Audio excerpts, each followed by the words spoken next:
Al-thaniyatu al-maradu. Yang kedua itu adalah penyakit disebabkan karena sakit. Kita boleh mendapatkan kelonggaran hukum. Kita belajar sedikit hari ini. Baru hasul katsira. Satu, at-tayammumu, di waktu kita tidak boleh menggunakan air. Kenapa boleh kita bertayamum? Sebabnya karena sakit. Wa adamu karahati, dan tidak makruh kalau kita minta bantuan dengan seseorang yang menuangkan air pada anggota tubuh kita. Kalau waktu kita sehat makruh. Safa, tolong bantu saya mau bodoh. Masukkan. Angan. Kalau orangnya sehat saja, masukkan. Ambilkan air siramkan. Kenapa nggak yang sembahyang? Bukan saya, kamu yang sembahyang. Buat kudu sendiri. Jangan minta bantuan dengan kita. Nah, hukumnya makruh. Tapi kalau di waktu sakit, bukannya sangat makruh, bahkan wajib kita minta bantuan dengan seseorang. Kena bayar upah kalau tidak ada yang membantu. Qala au yaghsil a'dha'ahu, atau membasuhkan anggota tubuhnya. Wal qu'udu fi salatil fardhi, dan duduk di waktu sembahyang fardu disebabkan kena sakit, hukumnya boleh. Wa khutbatil jum'ati, duduk waktu khutbah Jumat. Saya pernah tengok di Masjid Mustafa dulu. Jadi Masjid Mustafa dekat rumah saya, Imarah 25. Saya duduk Imarah 25 itu mungkin hampir 10 tahun tak kurang. Pertama duduk di Imarah 410 itu kira-kira 4 tahun. Kemudian saya pindah lagi ke Abraj Muhandisin, duduk di sana lebih kurang 2 tahun. Pindah lagi ke Madinah Taufik, duduk kira-kira 2 tahun. 4, 2, 2, 8. Kemudian pindah kembali ke tingkat 9 di Imarah 26. Itu kalau tak salah begitu dalam 5 tahun. Pindah kembali ke Imarah 25. Jadi saya pindah tak begitu jauh, 26, 25, yang agak jauh Imarah Abraj Muhandisin di depan Jihad Markazi. Kemudian berikutnya itu di apa yang saya cerita itu tak penting juga. Ya, memang betul tak penting itu malayani. Bak malayari buka ila malayari bu. Min hasistan maritaku malayani. Jadi yang saya maksudkan, masalah yang kita bicarakan tadi itu berkenaan dengan duduk waktu kita melaksanakan sembahyang fardu, dan berkenaan dengan khutbah Jumat disampaikan dalam keadaan duduk. Itu di Masjid Mustafa dekat dengan Imarah 25, di pojok sekali, dekat stadium. Jadi Syarek Salah Salim, ada Masjid Mustafa sebelah kiri. Imam di waktu khutbah di situ dalam keadaan berduduk. Boleh kalau utur kita menyapa. Wal istija'u, dan berbaring waktu sembahyang berisyarat, menghimpunkan antara dua sembahyang fardu. Ini kita perlukan ini. Ingat ini. Ini tidak ada dalam fikih Syafi'i. Hanya ada menurut pendapat yang lain. Alasannya, sebagaimana kita boleh melaksanakan sembahyang jamak di waktu kita musafir, di waktu sakit pun juga semacam itu. Boleh jamak karena sakit. Iftarahun Nawawi wa Suluki wal Asnawi wal Bulkini wa Nasar wa Naqal anin Nasir Imam Asyafi'i wa Sahafir Hadis wa Wal Muqtad. Itu pendapat yang terkuat. Wa takhallufu, dan boleh kita tidak pergi berjamaah dan melaksanakan sembahyang Jumat dengan mendapatkan pahalanya kalau pada waktu kita sakit. Kalau di waktu kita sakit kita tak ke masjid tidak ada masalah dan tetap kita dapat pahalanya. Qala wal fitru, dan boleh kita berbuka puasa di bulan Ramadan karena sakit, meninggalkan puasa bagi orang tua dengan fidyah, berpindah daripada puasa kepada memberi makan dalam masalah kafarat, keluar daripada tempat i'tikaf disebabkan karena sakit boleh, tidak terputus tafaquk yang disyaratkan waktu i'tikaf karena sakit. Wal istinabatu fil haji, dan beristinabah berwakil dalam melaksanakan ibadah haji karena sakit. Beristinabah waktu melontar boleh. Wa ibahatu mahdhuratil ihram, dan dibolehkan melakukan segala perkara haram dalam ihram karena sakit, tapi dengan membayar fidyah. Boleh cukur rambut di waktu sakit, boleh pakai baju di waktu sakit, boleh tutup muka di waktu sakit. Apa hubungannya tutup muka dengan tidak? Ya mungkin dengan mukanya lebam.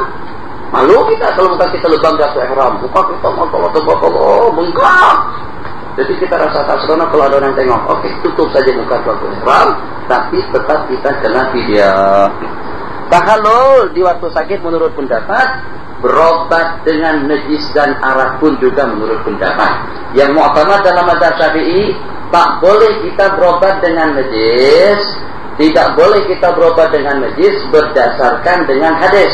Nabi kita bersabda, innallaha lam yaj'al shifaa'a ummati fima harrama alaihi. Tapi pendapat yang kedua daripada ulama, boleh berobat dengan najis, justru juga boleh berobat dengan arak. Nah ini masalah. pada umumnya, saya tanyakan, pada umumnya perobatan yang dari klinik itu ada narkobanya atau ada alkoholnya. Jadi ada saja, yang walaupun disebutnya tak banyak, tapi ada. Kalau kita ikut dengan pendapat yang mu'tamad, tidak boleh. Jadi mau tak mau dengan homopati lah. Mau tak mau dengan perobatan tradisional. Perobatan tradisional lama. Perobatan homopati 2-3-4 hari baru panas turun. Jadi kalau demam 3-4 hari. Tapi kalau dengan perobatan klinik paling dalam jangka 3-4 jam dah sejuk, dah keluar peluh atau keringat.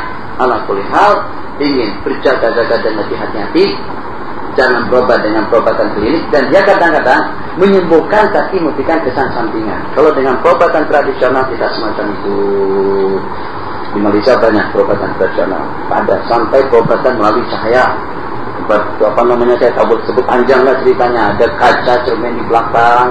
Kemudian saya pernah pada waktu itu, saya kawan saya Muhammad, yang adanya dia suruh berobat mandi dengan air ais, berendam di situ 2-3-4 jam. Begitu ya ketika zaman kan yang budak kecil umur 10 tahun itu kita saja. Kalau dengan air salji disuruh berendam, air salji atau salji, dengan salji suruh berendam sampai 3-4 jam itu malah tak menggigil. Jadi aneh sekali. Akhirnya setelah beberapa waktu yang memang ada perkembangan, tapi agak lambat juga. Jadi pada waktu itu ini melalui warna. Jadi warna kita itu entah merah kah, kuning kah, hijau kah, biru kah, putih kah. Jadi dia bukakan warna, terus dia suruh kita berdiri di depan kaca. Itu prakteknya saja, saya itu minta tahu. Jadi kata dia, Ustaz, baik, buahkan apa baca di anukan tangan begitu.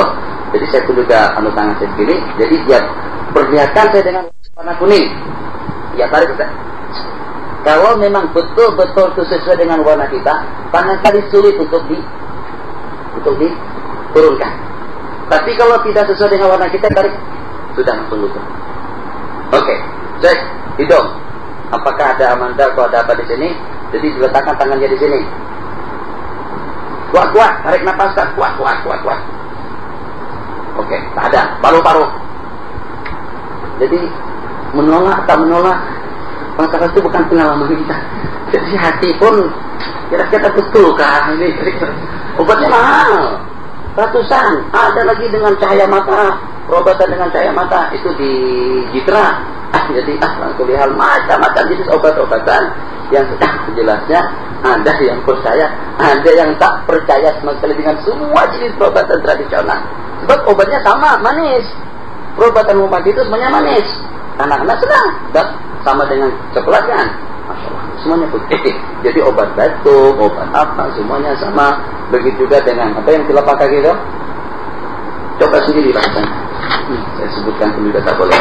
Kalau di antara daripada masalah yang berkenaan dengan sakit, isyafatul luqmati biha idil khamri atau bin najasa tidak usah bil istifa. Ini boleh. Kalau kebetulan dengan makanan, apa disebut? Tercekik. Oh, tercekiknya ada cekik itu di dirian, tercekik di bengkoknya atau di tenggorokannya atau di lehernya, maka boleh mengisyafa untuk meluncurkannya itu dengan perantaraan akal. Wa ibahatun nazari hatta lil awrati wa sawatain, disebabkan karena sakit. Boleh tengok aurat, kata tengok kemaluan. Ayo, kalau kebetulan dokter spesialis perempuan tak ada, macam mana bini kita beranak? Bidan tak ada, sebab bidan itu kadang-kadang kalau bidan dahulu, kanak-kanak itu dia terpaksa saja keluarnya. Pernah tengok tak ibu-ibu kita dulu waktu beranak bagaimana? Atau ibu-ibu daripada ibu kita, kanak-kanak itu kadang-kadang ditolak dari atas, ditolak secara paksa, setelah mau dia terpaksa keluar. Dia tak mau keluar lagi, tapi kena ditukar-tukar, ini pijat di sini, oh di sini, diorot sini, udah di kepala ditukar. Jadi dia pun juga dengan berubah no. Apa namanya, tak tahu ni apa bahasanya. Oh, kalau Arab Mesir, apa? Gua beranak teriak-teriak macam tu. Waktu gua senyap saja.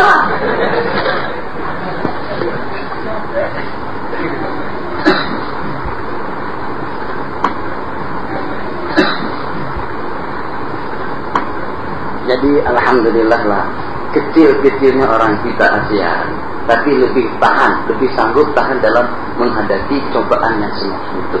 Arab kalau di dunia beranak, dia tulis mundar mandir. Kita alhamdulillah tenang saja. tahu rahasianya, tahu saya rahasianya. Rahasianya Arab kawin sulit. Jadi dia gelisah kalau bininya mati. Kalau orang Arab kawin senang, tapi tidak senang.